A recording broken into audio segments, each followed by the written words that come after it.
الحمد لله رب العالمين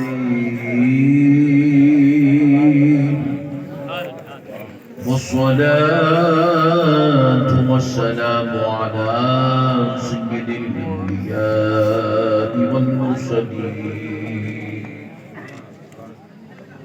وعلى آله وصحبه أجمعين الأكرمين أشهد أن لا إله إلا الله وحده لا شريك له وأشهد أن سيدنا ونبينا ومولانا محمدا عبده ورسوله سبحان الله سبحان الله. أما بعد فأعوذ بالله من الشيطان الرجيم بسم الله الرحمن الرحيم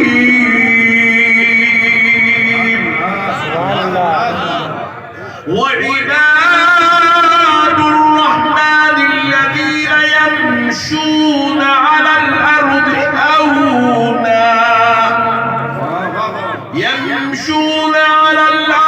هونا وإذا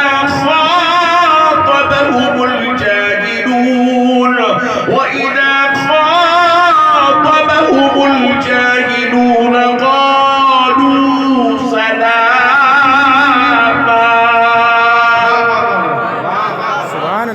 والذين يبيتون لربهم سجدا وقياما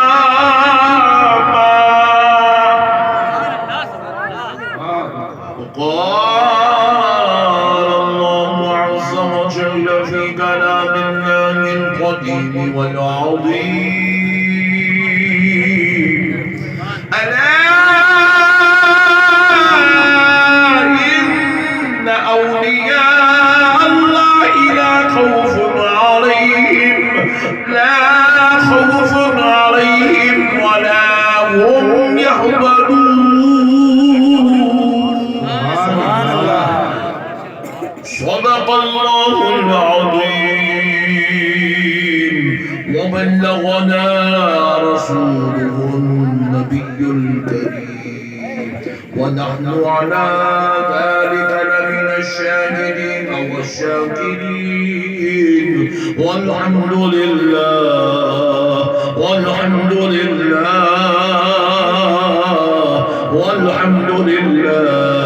رب العالمين سبحان الله. محترم سامعین کرام، معزز بزرگ حضرات اور نوجوان ساتھیوں، یہ اللہ تبارک و تعالیٰ کا کروڑ کروڑ احسان ہے اور اس کے حبیب رحمت للعالمین صلی اللہ علیہ وآلہ وسلم کی لطف و عنایت ہے کہ آج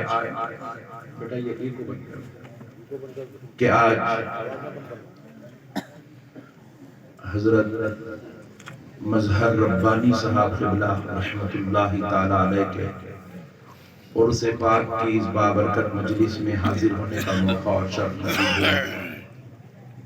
آپ تمام عاشقان رسول، محبان اولیاء، غلامان غوث اعظم و غلامان غریب نواز بے انتہا مبارکباد کے حقدار ہیں کہ آج آپ ایک بابرکت اور نیک مجلس میں اللہ کے نیک بندے کی یاد میں جمع ہوئے ہیں۔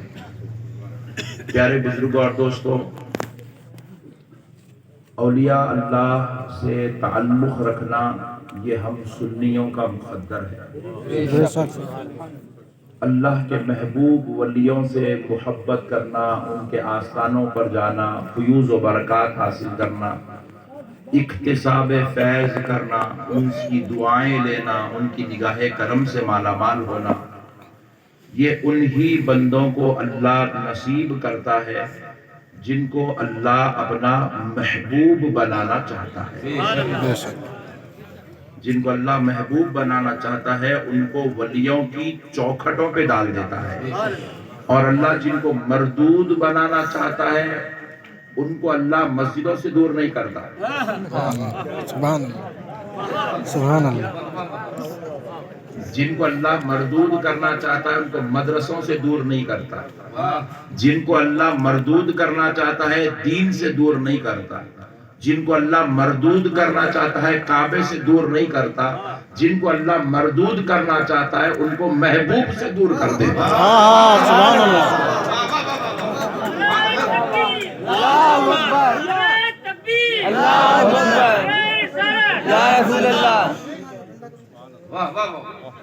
اللہ ان کو محبوب سے دور کر دیتا ہے.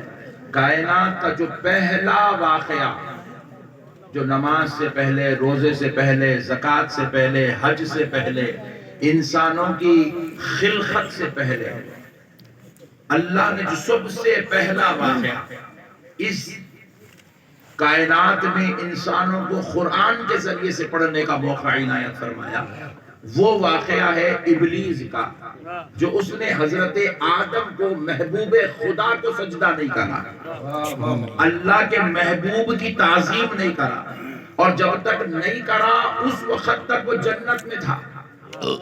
مطلب اللہ کسی کو مردود کرنا چاہتا ہے تو پروردگار اسے جنت میں بگاڑ پیدا نہیں کرا، اللہ اسے سجدوں میں بگاڑ پیدا نہیں کرا، اللہ اس کے علم میں بگاڑ پیدا نہیں کرا، اللہ تعالیٰ اس کے معاملات میں بگاڑ پیدا نہیں کرا. اللہ نے جب اس کو مردود کرنا چاہا تو اپنے محبوب سے بگاڑ پیدا کرا، اور جب خدا کے محبوب سے اس کا تعلق خراب ہو گیا تو پھر اللہ نے کہہ دیا فَخْرُجْ فَإِنَّكَ رَجِيمٌ وَإِنَّ عَلَيْكَ لَعْنَتِي إِلَىٰ يَوْمِ الدِّينِ. پس نکل جا ہمارے دربار سے، ہم نے تجھے مردود کر دیا ہے. تو اب آپ کو یہ بات کے بعد، یہ تمہید کے بعد یہ عرض کرتا ہوں، اب آپ کو اگر دیکھنا ہے کہ بھئی کون بیچارہ محبوب ہے کون مردود ہے تو آپ اس کو مسجد میں مت ڈھونڈیے. بہت بڑی بات بول رہا ہوں آپ کو. آپ کو محبوب و مردود کو پہچاننا ہے تو مسجد میں مت ڈھونڈیے. محبوب و مردود کی اگر آپ کو تمیز کرنا ہے تو مدرسوں میں مت ڈھونڈیے. محبوب و مردود کی تمیز کرنا ہے تو اللہ والوں کے آستانوں میں ڈھونڈیے. سبحان اللہ. بہت ٹھنڈی پبلک مل گئی بہت ٹھنڈی پبلک مل گئی. اس کی پیاری بات بتانے کے بعد بھی پٹھے ٹھس سے مسنے ہوئے. اس لیے اللہ تعالیٰ کیا کرے یوگی کو بھیج دیے نا ٹھنڈے ہو گئے گرم کرنے کے. گرم رہو یار. سنی بولے تو عاشق، دیکھو سنی بولے تو کیا ہے معلوم ہے؟ سنی کا ڈیفینیشن انہیں عاشق ہوتا، عاشق. سبحان اللہ. اور عاشق اپنے آقاؤں کی بات سنتا تو مچل جاتا، سبحان اللہ. گھوم جھوم جاتا، جھوم جاتا. عاشق جو ہے اپنے عشق کا اظہار اپنے جذبات کے ذریعے سے کرتا ہے کہ تم جس کی تعریف کر رہے ہو میں انہی کا غلام ہوں. سبحان اللہ. تو آپ اتنے ٹھنڈے لوگ ہیں تو پھر میں کچھ بھی نہیں کر سکتا ہوں. جتنی دیر گاڑی چلیں گی چلانے کی کوشش کرتا ہوں، اس کے بعد بیچ میں تو راستہ بنے ہوا ہے، میری کار بلا کے میں بھی نکل جاتا ہوں. تو پیارے دوستو اب مسئلے کو سمجھو. تو آپ کو اگر محبوب و مردود دیکھنا ہے تو کہیں جانے کی ضرورت نہیں. اللہ کے ولیوں کے پاس جاؤ، جو وہاں مل جائے وہ محبوب ہے، جو اعتراض کر جائے وہ مردود ہے. جو اعتراض کر جائے وہ مردود ہے. تو آپ کو مردودوں کے پیچھے چلنا نہیں ہے، آپ کو محبوبوں کے پیچھے چلنا ہے. کیونکہ کوئی مردود جنت میں نہیں آئے گا. کوئی مردود جنت میں بولیے نہیں آئے گا. بھی آ گئی راستے میں. یہی تو حکومت چل رہی ہے کہ انسانوں کو ہٹایا جائے، جانوروں کا احترام کیا جائے. واہ واہ رے واہ. تو پیارے دوستو مسئلے کو سمجھو. جنت میں مردود نہیں جائے گا، جنت میں محبوب جائے گا. کیونکہ محبوبان خدا کی خیامگاہ کا نام جنت ہے. محبوبان خدا کی خیامگاہ کا نام جنت تم جو جس کو جنت جنت جنت سمجھ رہے ہو نا، وہ کیا ہے معلوم؟ وہ اللہ والوں کا دیوان خانہ ہے۔ وہاں اللہ والوں کو رکھا جائے گا اور وہاں ان کے ساتھ وہی رہیں گے جو اللہ والوں سے محبت کرتے ہیں، جو اللہ والوں سے پیار کرتے ہیں، وہی جنت میں رکھا جائے گا۔ باغیوں کو جنت میں نہیں رکھا جائے گا، غداروں کو جنت میں نہیں رکھا جائے گا۔ کہ وہ لاکھ سجدے کرتا پھرے۔ شیطان بھی سجدے کرا، جنت میں جگہ دیں گے کیا؟ کون کون دینا چاہ رہے ذرا ہاتھ اٹھاؤ۔ نہیں وہ ہاتھ بھائی شیطان بھی سجدے کرا، اور شیطان کوئی معمولی آدمی نہیں تھا، پوری کائنات کے مفتی صاحب ایک طرف، شیطان صاحب ایک طرف، اتنا بڑا مفتی تھا اور انہیں خالی کفر کے فتوے نہیں دیتا تھا، انہیں تو پٹھا فرشتوں کو پڑھاتا تھا۔ چندر مفتی نہیں تھا انہیں، جس کو بولے اس کو کافر۔ حلا نہیں یار بھائی یار، واہ سبحان اللہ۔ آپ ٹینشن لیجئے، مجھے بولنے دیجئے، کیونکہ میدان کا کھلاڑی بن چکا۔ بات سمجھ رہے ہیں آپ؟ انہیں کو ڈینجر تھا، انہیں خالی کفر کے فتوے نہیں دیتا تھا، انہیں تو معلم الملائکہ تھا۔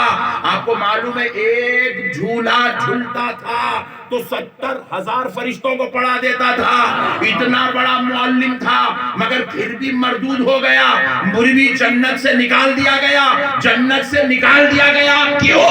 کہا نادان، یہ مردودوں کے رہنے کی جگہ نہیں، یہ محبوبوں کے رہنے کی جگہ ہے۔ سبحان اللہ، نعرہ تکبیر، نعرہ رسالت، حضور سیاہ ایشیا، نعرہ اہل سنت۔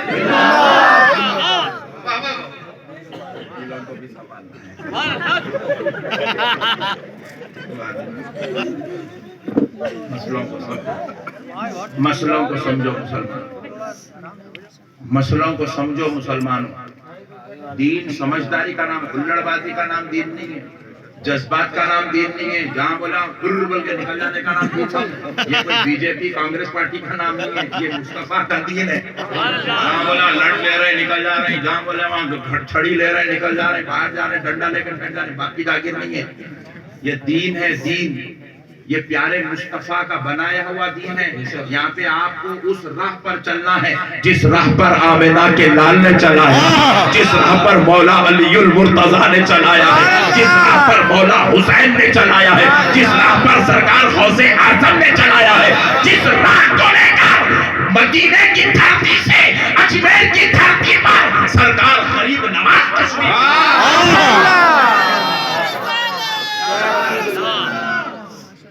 یہ آپ کو جو ہے ایک آیا بیچارہ جذبات پر جلدی بیٹھے، اللہ اس کے جذبات کو تھوڑا اور دیر تک رہنے کی توفیق عطا فرمائے، جذبات میں انکریمنٹ ہو جائے اس کے۔ تو پیارے دوستو، مسئلوں کو سمجھو، دین سمجھداری کا نام ہے۔ اب آئیے میں آپ کو قرآن حدیث کی سیر کرا تو آپ کا ایمان تازہ ہو جائے گا۔ دیکھو یہ بازو والے کیا کرتے معلوم؟ سمجھے نا؟ پٹھے ہمارے حیدرآباد میں اتنے ہیں، ایک ایک مسجد کو 20 25 سال سے قبضہ کر کے بیٹھے، وہاں سائیکل چلا رہے، یو پی میں لا کے محلہ بنا رہے۔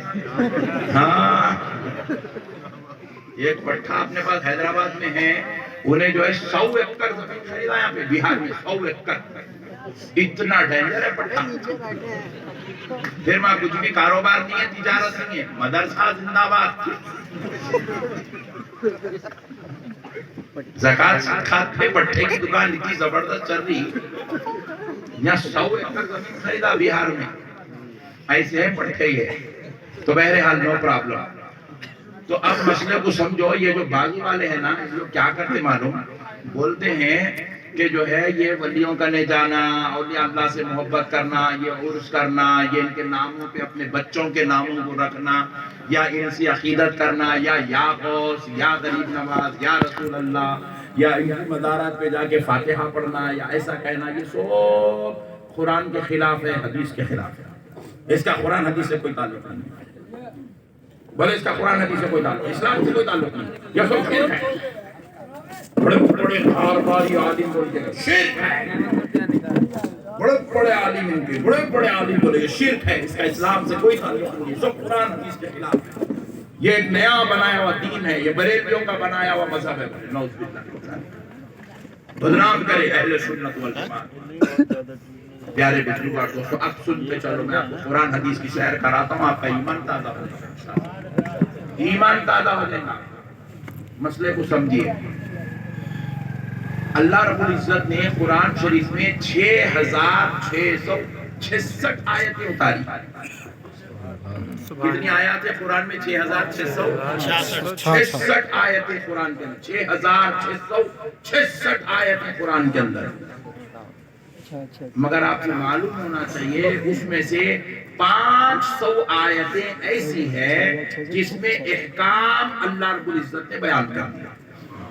نماز کے احکام، واجبہ نماز کے احکام، روزے کے احکام، زکوٰۃ کے احکام، حج کے احکام، تلاوت کے احکام، صدقہ و خیرات کے احکام، زکوٰۃ کے احکام، یہ سارے احکام فرائض و واجبات اللہ نے 500 آیتوں میں بیان کر دیا۔ کتنی؟ 500 آیت سے بولیے 500 آیت 500 آیتوں میں۔ اب ہے کتنی آیت؟ 6666۔ جب 500 آیتوں میں یہ احکام بیان ہو گئے تو پھر اب بچی 6166 آیتیں، تو پھر اب یہ بقیہ آیتوں میں کیا ہو رہا؟ جب 500 آیتوں میں نماز کا، روزے کا، زکوٰۃ کا، حج کا، عبادت کا تمام احکامات بیان ہو چکے، فرائض و واجبات کا ذکر ہو چکا، شریعت مطہرہ کا نظام قائم ہو چکا، تو بقیہ 6166 آیتیں کیا ہے؟ تو قرآن گواہی دے رہا ہے، اے پڑھنے والے ذرا اس کو اٹھا کے پڑھ تو تجھے پتا چلے کہ اللہ ان آیات میں کہیں حضرت آدم کا ذکر کر رہا ہے، کہیں حضرت اسماعیل کا ذکر کر رہا ہے، کہیں حضرت نوح کا ذکر کر رہا ہے، کہیں حضرت ابراہیم کا ذکر کر رہا ہے، کہیں حضرت یوسف کا ذکر کر رہا ہے، کہیں حضرت سلیمان کا ذکر کر رہا ہے، کہیں حضرت نبی، کہیں حضرت عیسیٰ کا ذکر کر رہا ہے، کہیں حضرت موسیٰ کا ذکر کر رہا ہے۔ جب سارے نبیوں کا ذکر ہو گیا تو آمنہ کے نام محمد سبحان اللہ سبحان اللہ یا رسول اللہ۔ تم لگا دو یار، نعرہ تکبیر، نعرہ رسالت، حضور سیاح ایشیا، فیضان حضور سیاح ایشیا۔ یہاں تو ایسا ماحول نہیں ہے، یہاں ایسا نہیں ہے، مگر دوسری جگہ ایسا ہوتا۔ میں بیچارہ حیدرآباد کا ہوں بول کے میری تقریر میں نعرے میں لگتے، وہی یو پی کا مولانا ٹھہرا تو دنیا کے لگتے بھائی، ایسا ہوتا۔ کل ایک جلسے میں گیا تھا، کرناٹک میں تھا کل، وہاں پہ بیچارہ حضرت علامہ نقشبندی صاحب بولا، میں بولا اللہ کا شکر ہے علامہ تو بولا رہے بابا۔ اتنی حسد، اتنی حسد، اتنی حسد آپ لوگ نہیں کر رہے، میں بول رہا ہوں، آپ دوسروں کے بارے میں بول رہا ہوں، آپ لوگ اپنے لوگ ہیں، نو پرابلم۔ تقریر کرے بعد بدعقیدوں سے بیٹنگ کرنا، تقریر کرنے سے پہلے اپنوں سے بیٹنگ کرنا، ایسی چل رہی گوہر بھائی پوری۔ تو آپ مسئلے کو سمجھو، تو تم لوگ اندر اچھے نعرے لگو، میں بھی غلط فہمی میں مبتلا ہوں، دیکھو پہلے دودھ کا جلا چھاچ بھی پھوک کے پیتا بولی جیسے۔ تو آپ مسئلے کو سمجھو، اللہ رب العزت نے کیا کیا؟ انبیاء اکرام کا ذکر، محبوبوں کا ذکر قرآن میں کیا۔ اب ذرا اور غور کرتے چلو آپ، ہمارے استاد محترم جس جامع نظامیہ سے، جو ہندوستان کی سب سے بڑی عظیم دینی درسگاہ ہے، حیدرآباد دکن میں قائم ہے، جو رسول اللہ صلی اللہ علیہ وسلم کے حکم پر قائم کی گئی، وہ جامعہ کے صدر الشیوخ، شیخ الشیوخ حضرت علامہ سید شاہ طاہر رضوی القادری سرکار امام علی رضا کی اولاد سے تھے۔ سبحان اللہ۔ امام سید شاہ طاہر رضوی القادری علیہ رحمت و رضوان فرماتے ہیں اللہ نے قرآن کی ہر 3 آیت میں ایک آیت عظمت مصطفیٰ پر نازل فرمائی. اتنے بڑے درجے کے مفسر تھے, اتنا اعلیٰ علم آپ کے سینے میں تھا, آپ کو ایک پارے کی تفسیر کرنے کے لیے 10 سال کا وقت لگا تھا. اتنے بڑے عالم تھے. وہ فرماتے ہیں کہ اللہ نے ہر 3 آیت میں ایک آیت شان و عظمت مصطفیٰ پر نازل فرمائی ہے. اب ذرا غور کیجئے, یہ آیات مبارکہ میں انبیاء کا ذکر ہو گیا, پھر بات یہیں پر ختم نہیں ہو رہی ہے, ہمارا موضوع تو اولیاء ہے. اب ذرا غور کرو, جب انبیاء کا ذکر ختم تو اب جو آیات بچی ہوئی ہے, کسی آیت میں اللہ ولیوں کی کرامتوں کا ذکر کر رہا ہے, کئی آیتوں میں اللہ ولیوں کے اخلاق کا ذکر کر رہا ہے, ولیوں کے چلنے کا ذکر کر رہا ہے, ولیوں کی راتوں کی عبادتوں کا ذکر کر رہا ہے, ولیوں کا غاروں میں آرام کرنے کا ذکر کر رہا ہے, ولیوں کا لمحوں میں تخت بلقیس اٹھا کے لانے کا ذکر کر رہا ہے. کہیں اللہ اپنے آسمان سے جنت سے ان کی بارگاہوں میں غذا اتارنے کا ذکر. ولیوں نے اپنی اولاد کو جو نصیحتیں کی, اللہ نے وہ نصیحتوں کا ذکر. ولیوں کا ذکر قرآن میں ہے. ہم لوگ جلسوں میں کیا کرتے ہیں, برکتن الا ان اولیاء اللہ لا خوف علیہم ولا هم یحزنون ایک آیت پڑھتے, کیونکہ یہ جامع آیت ہے, تو اس لیے ہمارے سنیوں کو بھی غلط فہمی ہو گئی, ایک ہی 6 کیا ہے کی آیت بنتی. ایسا نہیں ہے. قرآن پاک میں سینکڑوں آیتیں ولیوں کی عظمتوں پر اللہ نے نازل فرمائی. اب ذرا آپ اور سیر کریں گے تو آپ کو پتا چلے گا کہ دیکھو اللہ نے صرف قرآن پاک میں اللہ نے ولیوں کا ذکر نہیں کیا, بلکہ اللہ نے قرآن میں ایک سورہ نازل کیا جس کا نام ہے سورہ لقمان. کیا ہے ذرا غور سے بولیے, ذرا زور سے بولو سبحان اللہ. سبحان اللہ نہیں جی, سورہ لقمان بولو کیا ہے سورہ لقمان. یہ لقمان جو ہے نا, یہ کوئی پیغمبر نہیں ہے, یہ کوئی نبی نہیں ہے, رسول نہیں ہے. جمہور کا متفقہ اس بات پر فیصلہ ہے کہ حضرت لقمان اللہ کے ولی ہیں. سبحان اللہ, سبحان اللہ, اللہ کے ولی ہیں, بڑے صالح, متقی, پرہیزگار, عابد, زاہد, اور اللہ نے ان کو ایسی حکمت و دانائی عطا کی تھی, اپنے دور کے سب سے اعلیٰ درجے کے حکیم بھی ہے. حضرت لقمان ولی ہیں. اللہ نے ولی کا صرف قرآن میں ذکر نہیں کیا, بلکہ ولیوں کے نام سے اللہ نے قرآن میں سورہ نازل کیا ہے ولی کے نام سے.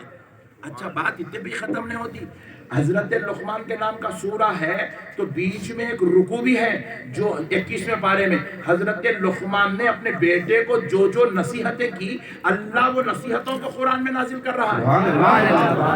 دیکھو آپ بھی اپنے گھر میں بیٹے رکھتے ہیں, روزانہ پکار رہے ہیں آپ, مگر آپ کی بات نہ لال کتاب میں لکھی جا رہی نہ ہری کتاب میں لکھی جا رہی. آپ کی کتاب آپ کی بیگم بھی کاؤنٹ کرنے کو تیار نہیں, بولے روزانہ کا پکارا بھولے کا نکل ایسے بول رہے. بیگم بھی آپ کو قبول کرنے تیار نہیں ہے. پیچھے لگا بچہ بول رہا ہے جھولا اٹھا تو دماغ خراب کر دو, اس سے پہلے گھر کے باہر بھاگ جاؤ. ہماری نصیحتوں کی کوئی ویلیو نہیں ہے, مگر حضرت لقمان نے نصیحت کی. اللہ نے ان کی بیٹے کو کی جانے والی نصیحت کو قرآن میں ذکر کیا, کر کے بتایا کہ دنیا والوں مجھے صرف ولی ہی پسند نہیں ہے, بلکہ ولیوں کی باتیں اور نصیحتیں. نعرہ تکبیر, نعرہ رسالت, فیضان سیاہ عشق زندہ باد. سنو قرآن پاک, اللہ رب العزت ارشاد فرما رہا ہے, وَإِذْ قَالَ لُقْمَانُ لِابْنِهِ فَهُوَ يَعِظُهُ يَا بُنَيَّ لَا تُشْرِكْ بِاللَّهِ إِنَّ الشِّرْكَ لَظُلْمٌ عَظِيمٌ. سبحان اللہ. یا بنیا, اے میرے بیٹے. حضرت لقمان اپنے بیٹے سے کہہ رہے ہیں لا تشرک باللہ, اللہ کی ذات میں کسی اور کو شریک مت کرو. ہر مذہب والا اپنے اپنے خدا رکھتا ہے, اپنے اپنے جو ہے وہ خدا رکھتا ہے. خدا تم کسی کے مذہب کی طرح تم اللہ کے علاوہ کسی اور کو خدا نہ بنانا, کسی اور کی پرستش نہ کرنا, کسی اور کی پوجا نہ کرنا, کسی اور کی عبادت نہ کرنا. کیونکہ میرے بچے سن, ان الشرک لظلم عظیم, بے شک شرک سب سے بڑا گناہ ہے. حضرت لقمان نصیحت کرے, اللہ قرآن میں بیان کر رہا ہے. میں آپ ایک لطیف نکتہ عرض کرتے ہوئے آگے بڑھتا ہوں. اب ہم لوگ آج جشن فیضان اولیاء میں بیٹھے ہوئے. کہیں ہوتا ہے جشن فیضان غوث اعظم, کہیں ہوتا ہے جشن فیضان امام اعظم ابو حنیفہ, جشن فیضان غریب نواز, جشن امام حسین, فیضان امام حسین, ایسا ہوتا ہے. تو لوگ بولے ارے بھائی یہ کیا بات ہے بھائی, انہوں گزر گئے 1000 سال ہو گئے, 500 سال ہو گئے, 600 سال ہو گئے, 800 سال ہو گئے, تم لوگ آپ پہ لگا کے بیٹھے رہے بھائی جلد سے یہ بازو والے ان کو ٹینشن ہے کیا ہے بھائی, کئی کو کرتے عرصہ ہو گئے, 1000 سال ہو گئے, عرص کئی کو کر رہے, ان کا ذکر کئی کو کر رہے, ان کی یاد تازہ کئی کو کر رہے. کیا ضرورت ہے مظہر ربانی صاحب کی یاد کرنے کی؟ سنو اے مسلمانوں, کان کھول کے سنو, اللہ کو حاضر ناظر جان کے سنو. دیکھو قرآن کس پہ اتر رہا؟ پیارے نبی پہ. کس پہ اتر رہا؟ نبی پہ. اتارنے والی ذات اللہ کی ہے, قرآن لینے والی ذات رسول اللہ کی ہے. حضرت لقمان حضور کے دور کے ہے نہیں, ہزاروں سال پہلے کے, ہزاروں سال پہلے تھے حضرت لقمان. خدا خدا ہو کر ہزاروں سال پہلے گزر جانے والے محبوب کا ذکر اپنے پیارے حبیب پہ نعرہ تکبیر, نعرہ رسالت, حضور سیاح ایشیا حضرت علامہ احمد نقشبندی صاحب قبلہ ہزاروں سال پہلے گزر جانے والے اپنے ولی کا ذکر, بیٹے کو کی جانے والی نصیحت اللہ پیارے حبیب پہ اتار رہا ہے. جبکہ اللہ کو ان کے ذکر کی کیا ضرورت تھی؟ خود اپنا ذکر اتارتا یا اپنے حبیب کا ذکر اتار دیتا یا اپنے حبیب کی امت کی کسی ولی کا ذکر اتار دیتا. مگر اللہ کیا کر رہا ہے, پچھلے گزرے ہوئے ہزاروں سال پرانے پہلے کے ولی کا ذکر قرآن میں کر کے بتا رہا ہے کہ ولیوں کا ذکر ان کے وفات کے ہزاروں سال بعد کرنا یہ کسی بریلوی والوں کا طریقہ نہیں ہے, یہ تو خالق کائنات رب ذوالجلال.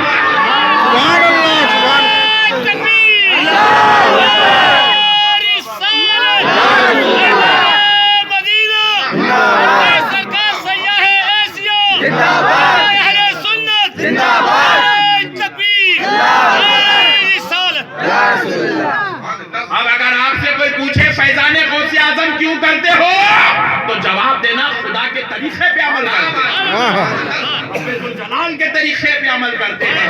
محبوبوں کا ہزاروں سال بعد ذکر کرنا یہ کسی مولوی مفتی صاحب کا دیا ہوا طریقہ نہیں, یہ خدائے رب ذوالجلال کا دیا ہوا طریقہ, یہ اللہ کا دیا ہوا طریقہ ہے. میرے پیارے دوستو, اب ذرا اور آگے بڑھو. بھائی انہوں تو اپنے بیٹے کو نصیحت کرے تھے, مگر اللہ رب العزت قرآن میں کہیں اتارا نہیں. حالانکہ قرآن میں کئی مقامات پر ہے اللہ ایک ہے, وحدہ لا شریک ہے, اللہ الصمد, قل هو اللہ احد, کئی مقامات پہ هو اللہ الذی لا الہ الا هو قرآن میں ہے. اللہ کی وحدانیت کا ذکر, اللہ کے خدائی کا ذکر قرآن میں بار بار بار بار ہے. وَإِلَٰهُكُمْ إِلَٰهٌ وَاحِدٌ لَا إِلَٰهَ إِلَّا هُوَ الرَّحْمَٰنُ الرَّحِيمُ. اللہ کی وحدانیت کا ذکر ہے, رحمان الرحیم ہونے کا ذکر ہے, سمدیت کا ذکر ہے, سارے ذکر ہے. مگر یہ بھی جو آیت ہے اسی سے ریلیٹڈ ہے. پھر جب دیگر مقامات پر یہ ذکر آ چکا ہے تو پھر اللہ نے وہی ذکر حضرت لقمان کا کیوں بیان کیا؟ بیان کر کے بتا دیا صرف میرے ولیوں کو یاد مت کرو، بلکہ وہ جو نصیحتیں کرتے تھے اپنے مریدوں کو وہ تم دہرایا کرو، کیونکہ ان کی باتوں میں تمہارے دلوں کی زندگی رکھی ہے۔ نعرہ تکبیر، نعرہ رسالت، عرف حضور سیاح شیعہ، علماء اہل سنت۔ حضرت غوث پاک کے نام کا جلسہ یا ولیوں کے نام کا جلسہ کرنا صرف کافی نہیں ہے، غوث پاک کی نصیحتیں کیا ہے وہ بھی دہرائی جائے، غوث پاک کی کیا اخبار ہے وہ بھی بتایا جائے، غوث پاک کی کیا نصیحت ہے وہ بھی سنائی جائے۔ یہ سنانا یہ کسی مولوی کا طریقہ نہیں، یہ قرآن بھیجنے والے رب کریم کا طریقہ۔ اللہ بتا رہا ہے مجھے صرف ولی ہی پیارا نہیں ہے، ولی جو نصیحتیں کرتا ہے مجھے وہ نصیحتیں بھی پیاری